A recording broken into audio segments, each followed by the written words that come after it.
भारत के बच्चों की एक खास बात है कि चाहे वो पूरे साल मौज काटें और बिल्कुल पढ़ाई ना करें, लेकिन एग्जाम के एक दिन पहले हर बच्चा आइंस्टाइन बन जाता है। और जो भी बच्चे कभी किताब को हाथ तक नहीं लगाते थे, एग्जाम के एक दिन पहले वो भी किताब से ही चिपक जाते हैं। खैर, मजाक को साइड में रखते हैं और काम की बात पर आते हैं। देखो, हर चीज में सफलता पाने का एक तरीका होता है, एक स्ट्रैटेजी होती है। उसी तरह पढ़ने की भी एक स्ट्रैटेजी होती है, जिसकी मदद से आप कम मेहनत में भी ज्यादा नंबर ला सकते हो। और आज के इस वीडियो में मैं आपके साथ ऐसी ही कुछ स्ट्रैटेजी शेयर करने वाला हूं, जिनकी मदद से आप एग्जाम के एक दिन पहले पढ़कर भी सारा सिलेबस कवर कर सकते हो और अच्छे नंबर पा सकते हो। तो दोस्तों, आज फिर जबरदस्त वैल्यू ऐड करेंगे आपकी लाइफ में। So let's begin. Number 5, the 80-20 principle. क्या हो अगर मैं आपसे कहूं कि आपके एग्जाम में जो 80% क्वेश्चंस आते हैं वो आपके सिर्फ 20% सिलेबस से ही आते हैं। आई नो, ये सुनकर काफी बच्चे शॉक्ड हो गए होंगे, लेकिन सिर्फ आपके एग्जाम्स के क्वेश्चन नहीं, ये 80-20 का प्रिंसिपल हर जगह लागू होता है। दुनिया के 20% लोगों के पास दुनिया की 80% दौलत होती है। दुनिया के 80% लोग 20% कंट्रीज में रहते हैं। दुकानों का 20% सामान 80% बार बिकता है। आपके 20% कपड़े आप 80% ऑफ द टाइम पहनते हो। और इसी तरह हर चीज में ये 80-20 प्रिंसिपल लागू होता है। सन 1896 में इटालियन इकोनॉमिस्ट विल्फ्रेडो परेटो ने इस प्रिंसिपल की खोज की थी। इस प्रिंसिपल का इस्तेमाल करके आप किसी भी काम को ज्यादा इफेक्टिवली कर सकते हैं, जिनमें से एक काम पढ़ाई भी है। तो आपको ये तो समझ आ ही गया होगा कि आपकी बुक्स का जो 20-30% सिलेबस होगा वो ज्यादा इंपॉर्टेंट है, क्योंकि आने वाले एग्जाम में 80% क्वेश्चंस उतने ही सिलेबस से आने वाले हैं। और इसी तरह आपकी बुक्स के जो 20% चैप्टर्स हैं, एग्जाम में उनसे ही 80% सवाल पूछे जाएंगे। तो बिना वजह पूरी किताब पढ़ने की जरूरत नहीं है, जिसमें आपका टाइम और एनर्जी दोनों ही वेस्ट होती है। ज्यादा पढ़ने का फितूर दिमाग से निकाल दो। जाने माने IAS अधिकारी दीपक रावत खुद कहते हैं कि लेस इज मोर। ज्यादा किताब पढ़ने के चक्कर में मत पढ़ो, उतना ही पढ़ो जितना इंपॉर्टेंट है। अब बात आती है कि आप पता कैसे करोगे कि वो 20% सिलेबस, 20% चैप्टर्स हैं कौन से। कैसे पता करोगे कि कौन से चैप्टर्स इंपॉर्टेंट हैं और कौन से नहीं। तो इसके दो तरीके हैं। पहला तो ये कि आप रेगुलर क्लासेस लो, क्योंकि काफी बार टीचर्स ही बताते रहते हैं कि ये टॉपिक इंपॉर्टेंट है, इससे एग्जाम्स में क्वेश्चंस आ सकते हैं। और टीचर्स को इस चीज में एक्सपीरियंस भी होता है, तो यहाँ पर उनकी एडवाइस आपके काम आ सकती है। दूसरा और सबसे अच्छा तरीका है कि आप लास्ट ईयर के क्वेश्चन पेपर्स उठाकर पढ़ें। आपके सब्जेक्ट का इंपॉर्टेंट सिलेबस जानने का ये सबसे बढ़िया तरीका है कि पिछले साल के क्वेश्चन पेपर्स का जुगाड़ कर लो। अगर आप स्कूल में हो तो अपने सीनियर बच्चों के क्वेश्चन पेपर मांग लो, और अगर आपका बोर्ड है तो काफी सारे सैंपल पेपर्स की किताबें आती है, जिसमें लास्ट ईयर के सभी क्वेश्चंस दिए होते हैं। आप उन्हें खरीद सकते हो। उनमें जो क्वेश्चंस आए हैं, उनमें से ज्यादातर क्वेश्चंस किस चैप्टर से आए हैं और किन टॉपिक से आए हैं, ये पता करके आप उस 20% सिलेबस का पता कर सकते हो, जिसके बारे में मैं बात कर रहा हूँ। चलो मान लेता हूँ आप सिलेबस के उस 20% पोर्शन को भी फाइंड कर लोगे जहाँ से 80% क्वेश्चंस आने वाले हैं। बट अब भी एक दिक्कत है, और वो दिक्कत ये है कि कुछ क्वेश्चंस आपके लिए बाउंसर्स होंगे, मींस आपको समझ ही नहीं आएंगे। और ये प्रॉब्लम मेनली फिजिक्स के न्यूमेरिकल सॉल्व करते टाइम होगी। ऐसे में जरूरी है कि आप तुरंत बिना टाइम वेस्ट किए उन क्वेश्चंस को सॉल्व कर पाओ। अब टाइम नहीं है कि आप कहो बाद में देख लेंगे, जो है अभी है। ऐसे में एक कमी आपको महसूस होगी कि काश मेरे पास कोई प्राइवेट टीचर होता जो इंस्टेंटली मेरी प्रॉब्लम को सॉल्व कर देता या सिखा देता। तो दोस्तों, इसका सोल्यूशन है मेरे पास। जी हाँ, मैं बात कर रहा हूँ फिलो ऐप के बारे में।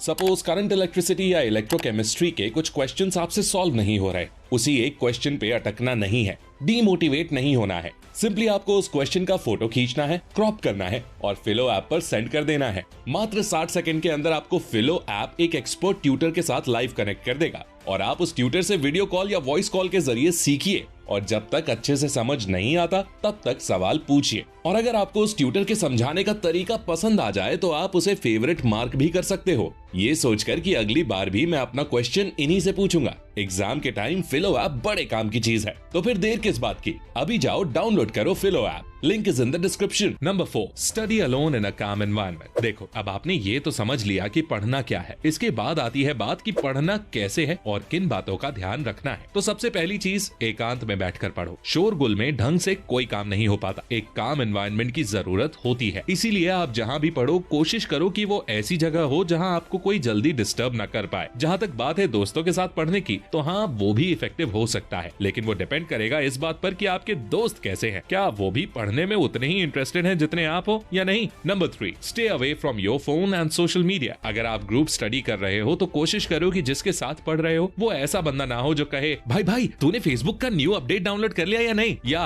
भाई तेरा फ्री फायर पे रैंक कितना है, और ऐसे ना हो। इसलिए अकेले एकांत में पढ़ना ही सबसे बेस्ट तरीका है। दूसरी चीज, अपने स्मार्टफोन को स्विच ऑफ करके कहीं रख दो, क्योंकि अभी उसका कोई काम नहीं है। अभी आपको सिर्फ और सिर्फ अपनी कॉपी और किताबों की जरूरत है। देखो, आपको एक दिन में सिलेबस कवर करना है तो सिर्फ एक दिन की ही बात है यार। अगर आप एक दिन भी अपने स्मार्टफोन को सैक्रिफाइस नहीं कर सकते तो फिर आपको कोई एग्जाम पास नहीं करवा सकता। स्मार्टफोन्स और सोशल मीडिया ही आज के टाइम पर हमारी प्रोडक्टिविटी के सबसे बड़े दुश्मन है। इसीलिए सिर्फ पढ़ाई ही नहीं, अगर आपको कुछ भी प्रोडक्टिव और इम्पोर्टेंट काम करना है तो इन चीजों से तो दूर ही रहो। अगर आपको सोशल मीडिया कितनी बड़ी डिस्ट्रैक्शन है इसका अंदाजा नहीं है तो मैं आपको बता दूं कि कई रिसर्चर्स से ये पता चला है कि दुनिया भर में सोशल मीडिया का एवरेज यूजेज 147 मिनट्स है, यानी 2 घंटे से भी ज्यादा। इसीलिए सोशल मीडिया को जितना कम इस्तेमाल करो उतना ही अच्छा है। Number 2, take a break after every 1 hour of study. कई स्टडीज में ये पाया गया है कि एक एवरेज स्टूडेंट का अटेंशन स्पैन 25 से 30 मिनट का होता है, यानी 25 से 30 मिनट तक एक एवरेज बच्चा अपना ध्यान पढ़ाई पर लगा के रख सकता है। इसके बाद उसका दिमाग एग्जॉस्ट होने लग जाता है, थकने लग जाता है, और यहाँ पर जरूरत पड़ती है स्टडी ब्रेक्स की। काफी लोगों को लगता है कि पढ़ाई के बीच में ब्रेक लेना अच्छी चीज नहीं है, लेकिन मैं आपको बता दूं कि ये कई रिसर्चेस में प्रूव हो चुका है कि 25 से 30 मिनट के बाद एक छोटा सा 5 मिनट का ब्रेक लेने से आपकी प्रोडक्टिविटी कम नहीं होती बल्कि बढ़ जाती है। और इंडिया के जाने माने स्टडी के एक्सपर्ट्स जैसे अमन धत्तरवाल और सागर दोडेजा वो भी पढ़ाई के बीच में एक छोटा ब्रेक लेना रेकमेंड करते हैं। देखो, ज्यादा पढ़ना बड़ी बात नहीं है, बल्कि प्रोडक्टिवली पढ़ना बड़ी बात है। हो सकता है कि आप पढ़ तो 12 घंटे लो पर फिर भी सिर्फ आधा सिलेबस ही कवर कर पाओ, और ऐसा भी हो सकता है कि आप सिर्फ 6 घंटे पढ़ के ही सारा सिलेबस कवर कर लो। ये डिपेंड करता है इस चीज पर कि आप कितना प्रोडक्टिवली पढ़ पा रहे हो। और जैसा कि मैंने आपको बताया कि 30 मिनट पढ़ के 5 मिनट का ब्रेक लेना आपकी प्रोडक्टिविटी को बढ़ाता है, तो आप इस स्ट्रैटेजी का बिल्कुल यूज कर सकते हो। Number 1, revise only the important topics just before exam time. देखो, ज्यादा सिलेबस पढ़ना उतना जरूरी नहीं है जितना जरूरी ये है कि आप सबसे इंपॉर्टेंट टॉपिक्स को अच्छे से पढ़ो, क्योंकि ज्यादातर क्वेश्चंस वहीं से आने वाले हैं। और इसलिए अगर अच्छे मार्क्स चाहिए तो वो इंपॉर्टेंट टॉपिक्स तो आपको अच्छे से याद होने ही चाहिए, खासकर एग्जाम के एक दिन पहले। ये तरीका मैं खुद अपनी एग्जाम्स की तैयारी के दौरान इस्तेमाल करता था। जब अगले दिन एग्जाम होता था ना और काफी सिलेबस कवर करना होता था तो मैं फालतू के टॉपिक्स को कंप्लीटली अवॉइड करके जो इंपॉर्टेंट टॉपिक्स हैं उनको दोबारा रिवाइज करता था। रिवीजन इसलिए भी जरूरी है ताकि आपको हर चीज अच्छे से याद रहे, क्योंकि काफी बार क्या होता है कि हम कोई टॉपिक एक बार पढ़ते हैं और वो तब तो हमें अच्छे से याद हो जाता है, लेकिन जब एग्जाम में वो क्वेश्चन में आता है तो हमें याद ही नहीं आता कि लिखें क्या। ऐसे में रिवीजन करने से आपको वो टॉपिक बिल्कुल दिमाग में बैठ जाएगा और आप उसे नहीं भूलोगे। इसीलिए अगर आपके एग्जाम में एक दिन बचा है तो हमारी तरफ से बेस्ट एडवाइस यही होगी कि you focus on the important topics and you revise them thoroughly. तो दोस्तों, ये थे वो 5 स्टडी टिप्स जिन्हें फॉलो करके आप एक दिन में अपना सिलेबस पढ़ सकते हो और एग्जाम्स में अच्छे मार्क्स ला सकते हो। एक बार जल्दी से वीडियो को समराइज कर लेते हैं। नंबर 5, 80-20 प्रिंसिपल के हिसाब से आपके 20% सिलेबस से ही आपको एग्जाम में 80% क्वेश्चंस आएंगे। इसीलिए इंपॉर्टेंट टॉपिक्स और चैप्टर्स को ही पढ़ें जिनसे आपको ज्यादा मार्क्स मिलने की उम्मीद है। नंबर 4, किसी शांत जगह पर अकेले बैठकर पढ़ो ताकि आपका फोकस और कंसंट्रेशन अच्छा रहे और आप पढ़ाई पर अपना पूरा ध्यान दे पाओ। नंबर 3, सोशल मीडिया और अपने स्मार्टफोन से दूर रहो, ये पढ़ाई के दौरान आपके सबसे बड़े डिस्ट्रैक्शंस हैं। नंबर 2, पढ़ाई के बीच में छोटे ब्रेक्स लो। लगातार ज्यादा देर पढ़ने से आपका दिमाग थक जाता है जिससे आपकी प्रोडक्टिविटी कम हो जाती है। इसीलिए 30 मिनट पढ़ने के बाद 5 मिनट का एक ब्रेक लेना चाहिए। नंबर 1, जब आपके एग्जाम्स का बस एक दिन बचा हो और आपने पूरे साल ज्यादा पढ़ाई ना करी हो तो आपके लिए सबसे जरूरी हो जाता है अच्छे मार्क्स लाना, और इसीलिए पूरा सिलेबस पढ़ने से अच्छा है कि जो इंपॉर्टेंट टॉपिक्स हैं सिर्फ उन्हें ही रिवाइज कर लो। तो दोस्तों, अगर आप भी अपने सिलेबस के किसी भी सब्जेक्ट से रिलेटेड डाउट्स को उसी टाइम अपने पर्सनल ट्यूटर से क्लियर करना चाहते हो तो डिस्क्रिप्शन से फिलो ऐप जरूर डाउनलोड कर लेना। तो दोस्तों, आई होप ये स्टडी टिप्स आपको पसंद आई होंगी। पसंद आई है तो लाइक जरूर करो, इससे हमारा मोटिवेशन बढ़ता है और हम आपके लिए ऐसी ही काम के वीडियोस लाते रहते हैं। अगला वीडियो किस टॉपिक पर चाहिए कमेंट करके जरूर बताओ, और ऐसी ही गजब की वीडियोस देखने के लिए हमारे चैनल को सब्सक्राइब करके बेल आइकन दबाना बिल्कुल मत भूलना। मैं मिलता हूँ आपसे अगली वीडियो में, तब तक के लिए take care, love you all and all the best for your upcoming exams.